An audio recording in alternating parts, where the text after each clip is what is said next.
A Bedtime Story with Papa Law, written by Maura Flood.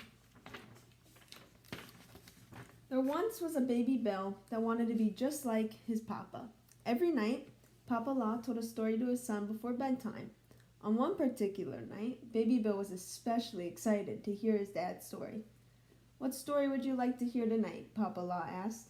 "Papa, I want to be just like you. Can you tell me the time you went from a baby Bill like me into the Papa Law you are today?" Baby Bill responded. "Ah, yes, son. Let's take it back a bit. When it all began, I was only an idea, just like you had been. A kind young lady representative wrote me down and became my sponsor. Our dream was to make it to the White House. First, though, we had to make it through Congress." "Oh, cool. Sounds simple," thought Baby Bill. "I'm afraid not, my innocent son. It was a long and complicated journey for me to get where I am now." Papa Law continued. "My sponsor first introduced me in a special box called a hopper to the House of Representatives. After also being introduced to the Senate, I was sent to a committee. They talked about every little detail about me and eventually made some changes. Once this committee voted to accept me, it was time for the fun part." Baby Bill was intrigued. "Boy, oh boy, Papa Law, this is awesome."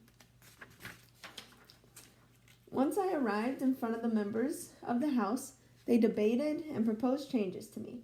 Because of the organized agenda set by the Rules Committee, the process went quite smoothly. Luckily for me, the majority of the House members voted that they liked me. Papa Law was getting excited just thinking about his past. He explained to his son, "After my success with the House of Representatives, I made my way to the Senate. There were more debates on me, and once again, I received the majority of the votes that I needed." Baby Bill responded, "So since you got the majority of votes for both houses in Congress, it was time for you to meet the president, right?" "Hold your horses, Baby Bill. We aren't to that part of the story yet. As I was saying, before I could go to the Oval Office, I first had to go to the Conference Committee. They made sure I was identical in the exact version they wanted.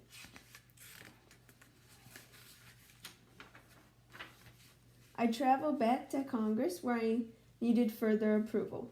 Because both the Senate and the House voted yay for me, I was going to the White House. If they had decided nay, I wouldn't be a law today."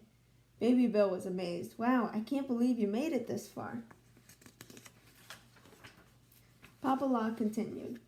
"I was an enrolled Bill, or the final version of myself, and it was finally time for me to meet Mr. President. I had never been more excited in my life. I arrived on his desk and nervously awaited his decision. On the 10th and final day he could have made me a law, he signed me. And you know how the rest of the story goes, Baby Bill. I fell in love with your mom, and soon after we had you. That's just life in the big city." "I want to be just like you, Papa Law. Hopefully Congress and the President like me as much as they liked you. But for now, I'm still just a Bill. Sweet dreams, Baby Bill. Shoot for the stars, and someday you might be a Papa Law like me." The end.